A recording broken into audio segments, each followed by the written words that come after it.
Hey, welcome back to another Prelude video, guys. I just want to take a minute to say thank you to all my new subscribers and thank you for all your support. Anyway guys, today I'll be showing you how to take out an alternator, have a H2204 Honda Prelude, and we're not just going to stop there, we're also going to do the AC compressor pump as well. Because my clutch pulley bearing inside here went bad, it was making quite a lot of noise, so it was time to change the pump.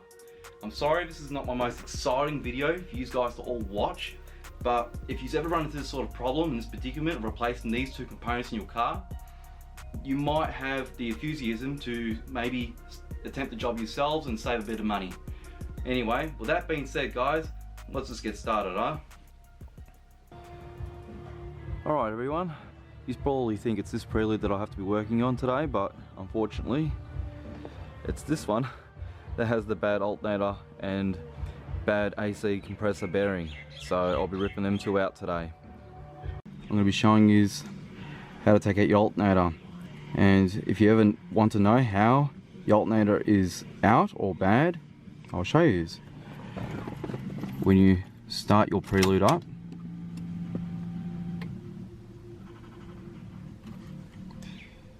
you'll notice that when I start it,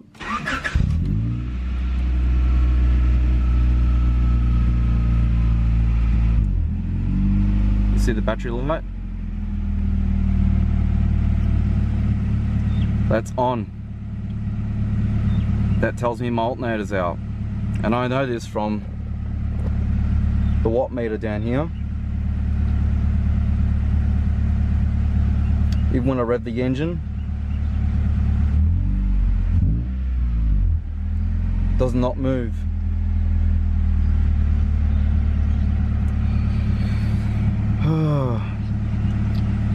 So this is my little problem I have to deal with today.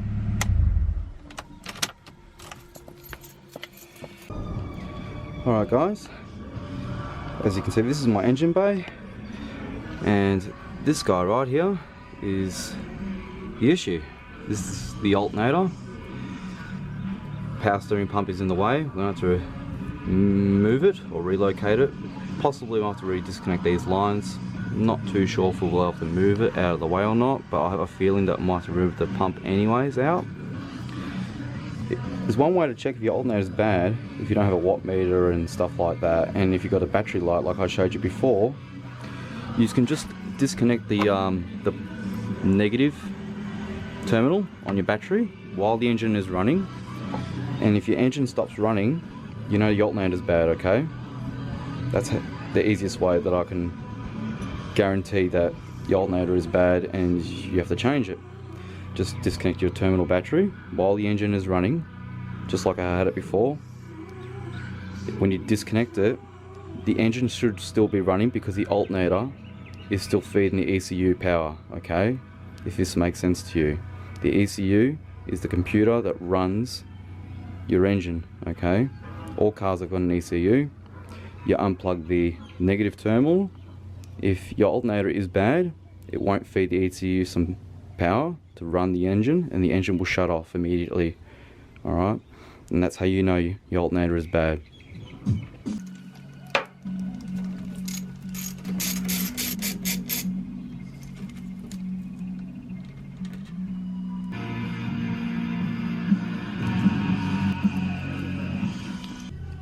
Okay guys, the first steps you have to take, like I discussed, your negative terminal or your positive. I've just taken the negative one off. The high pressure line, screws you have to disconnect. There will be a cable that goes across the high pressure line here. You'll have to unscrew this bolt, take this one off, unscrew that, take the clip off. I'll just shimmy it down there and pull the hose halfway down. We will have to remove these two, well, not remove them but loosen them. Okay, this is your tensioner bolt. If you didn't know what this is how you tighten your belt. When you have the two lock nuts down, this one and the one underneath loosen, you can lift the pump up and down to tighten the belt. Anyway, when you do remove this, be aware you will lose some power steering fluid, so you'll have to buy some power steering fluid from your dealer. Don't get aftermarket stuff. I've already mentioned it to you quite clearly in my videos. And it's probably the most hardest bolt of all is, let's see if I can get a better shot at that. Right down there. You have to get to, and it's an awkward spot because that bolt right there, guys, that's the one you're after. And it's quite hard to get to because you've got the this heat shield here. It's part of your exhaust. Yeah, so this heat shield's kind of in the way, but you can get it in there and just see it. On the second step so far, I've loosened everything. The whole pulley itself is all loose. It's just hanging there by that bolt there. I've already loosened the other one. I've got the pulley just tied up here, just hanging there. Well, it's not hanging, but still with a bit of tension, so it's not falling off the bottom one down there. I had to take the heat shield off to take this bolt that's holding this heat shield to give me a bit more room to play with, so I can tackle that long bolt where it was positioned. It's actually facing this way, and yes, there's a metal tab there that I didn't realise. It's kind of like a washer that's welded onto it with a metal tab that bent over it, so you're not supposed to actually turn this bolt, which I tried turning it on its own, and yeah, I bent the bracket a little bit, not realising that you got to turn this one, and there's another bolt on the other side that you got to turn, one clockwise and one anti-clockwise, pretty much at the same time, to get this funny looking nut off. It's pretty intimidating, but it can be done, guys. So you have a little bucket of bolts and put them all there, makes things a lot easier. Alright, I'll get this pump out and we'll go from there.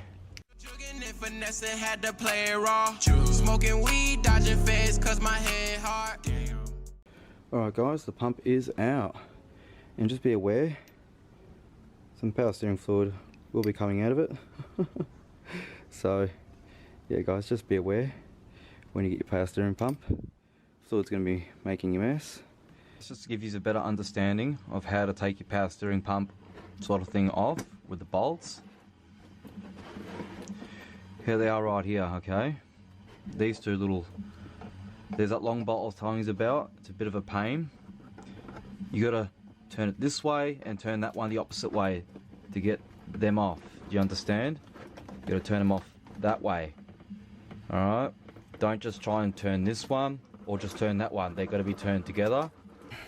And by the way guys, make sure nothing gets inside your power steering pump.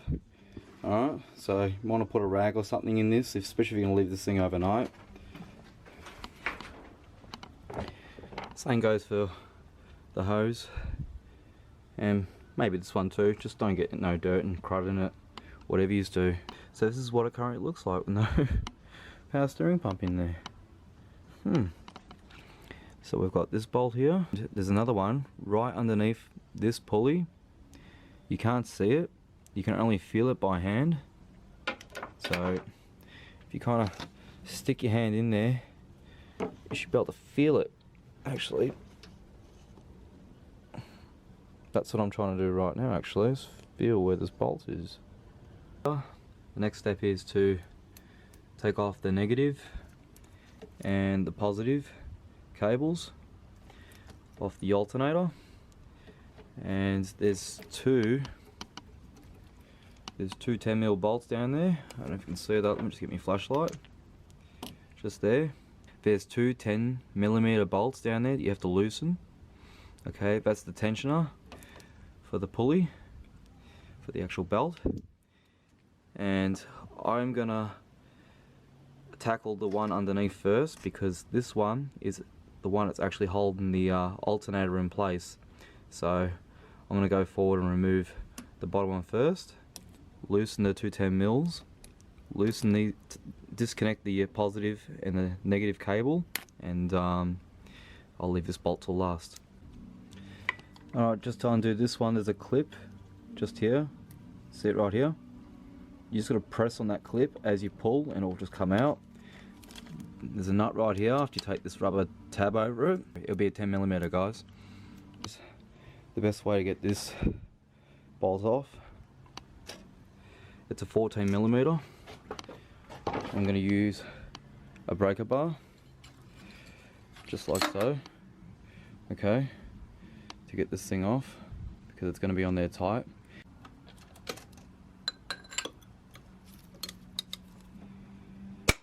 Oh fuck, it's on there tight. Come on, come on.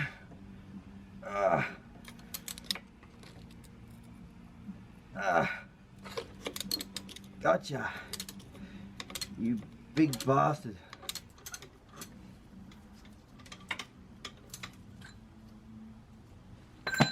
Yeah, after you've loosened that bolt out, guys, and the one underneath it,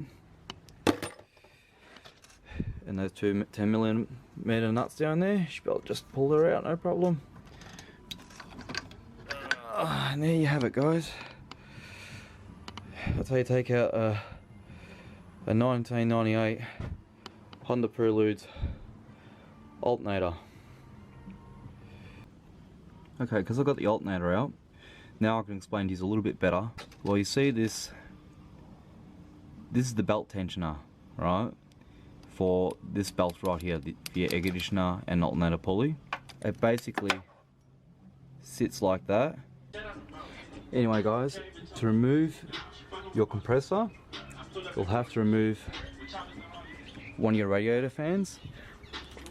There'll be 2 bolts up top and 1 down the bottom.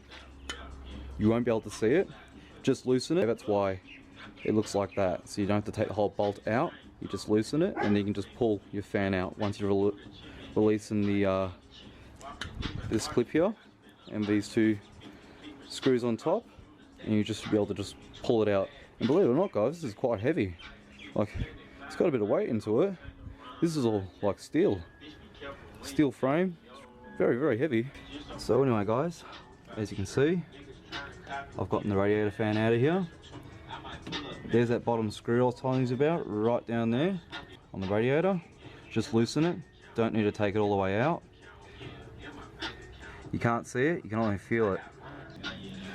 Alright, once you removed your radiator fan out of the way, this bracket here, we'll have to remove this. There's a bolt all the way down here, and like I said, you can't see it, you can only feel it. Now, do you guys see this bracket right here? Well, this bracket goes right across the AC compressor. So this is why we have to remove this out of the way, take off the bracket that holds your alternator. Like I talk it. Take my shoes and walk a mile, something that you can't do. Hey. Big talks of the town, big boy gang moves. Gang moves. I like to walk around with my chain loose. Chain. She just bought a new. Okay guys, I removed the heat shield out of the way that I was discussing with you earlier. The radiator fan has been removed, and this bracket that I was telling you I was going to remove, that's the bracket for your alternator. And as you can see, there's part of the tensioner right down there, hanging down the bottom. All that stuff out of your way. Now we can finally try and start removing this AC compressor out of the way. Now we'll have to disengage these lines here, the gas. By rights, you're supposed to get a mechanic down and get them to, you know, recycle it sort of thing properly so it doesn't hurt the environment. But look, I'm just going to release it and let it go. Just don't, you know, don't inhale this stuff, because it is toxic and poisonous. And yeah, I'm going to get forward doing that now. And there's 4 bolts holding this thing on, 2 on top and 2 underneath. After I have them off, I should be able to just take this whole AC compressor out of there.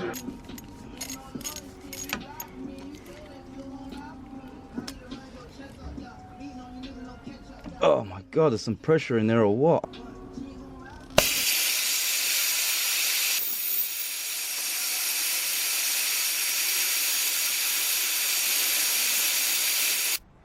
Alright guys, now finally we've got all the components out.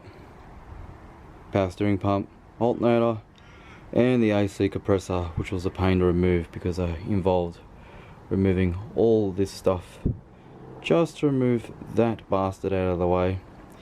But anyways, at least I can show you what I was discussing earlier about the bearing. I wanted to show you how, see if you can hear it on camera when I spin it. Do you hear that?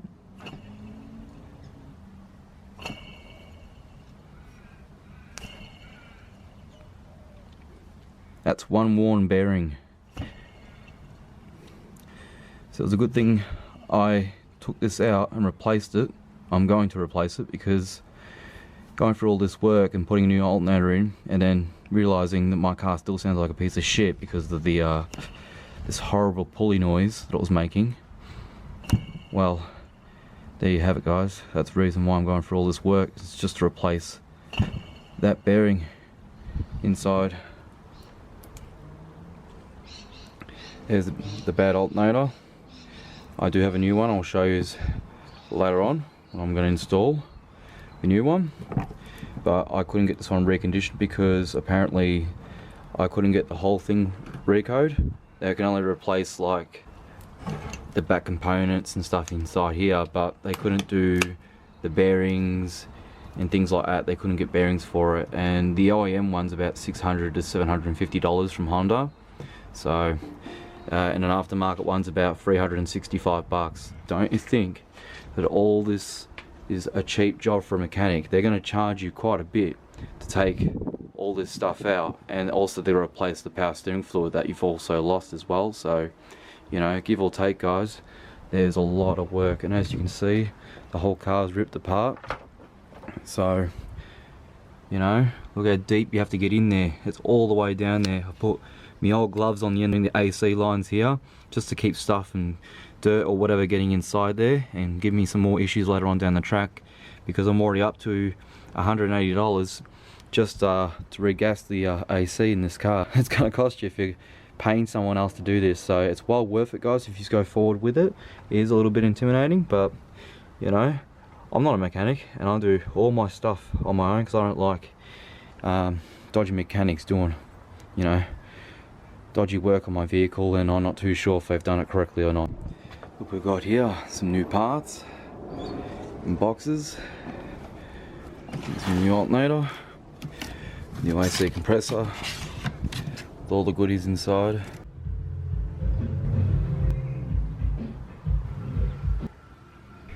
The AC compressor's box right here. Here's the details. It's the Honda Civic. So if you have trouble finding one for a Prelude in your country, well, there's your answer, guys. You know they're compatible, so just get one from a Honda Civic and it'll fit straight in. Alright, now it's time to put the AC compressor back into the car. Now we'll just take this pump out of the box. Well, there you have it, guys. All installed, brand new AC compressor. Now, just to let you know, this is from a Honda Civic.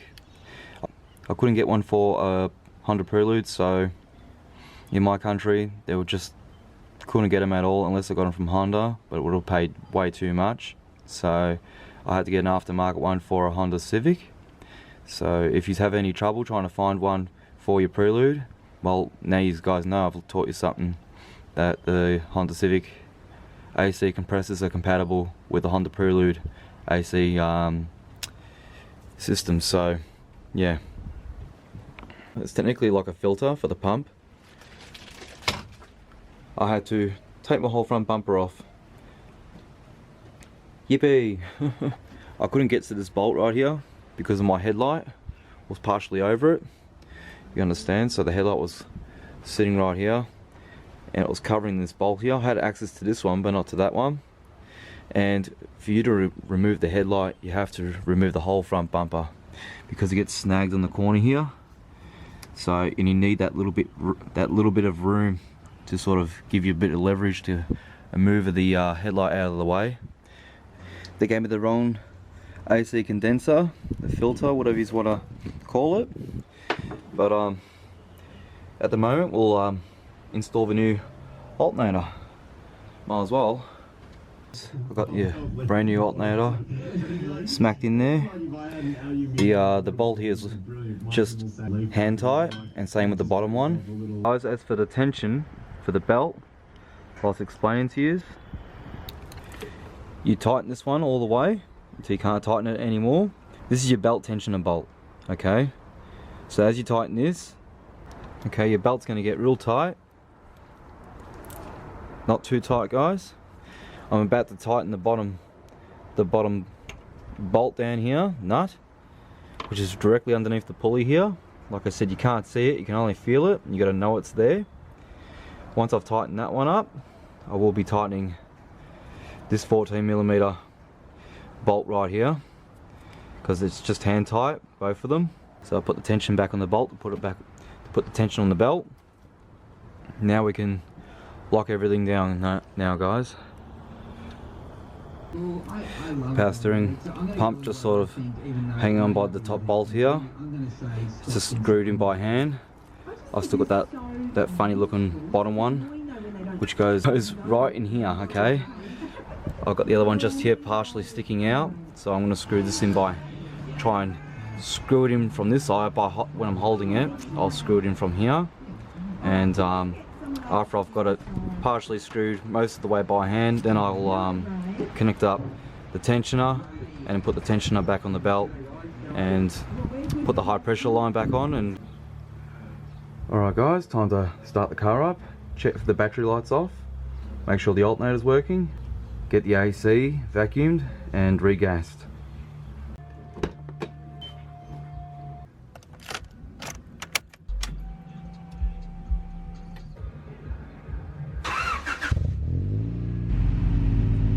Success, no battery light. Just like before, guys. I don't know if you remember, there's a battery indicator. My watt or volt meter, it's reading 14.1 volts, and that's telling me my alternator is charging the battery. It should be right now, considering I just start the car. That is correct. It's all working fine. I can't use the AC just yet, so I have to get it regassed. But I hope this video helped you out. Thank you for watching, and I'll see you in the next one. Well, there you have it, guys. All right as rain. Nice and quiet.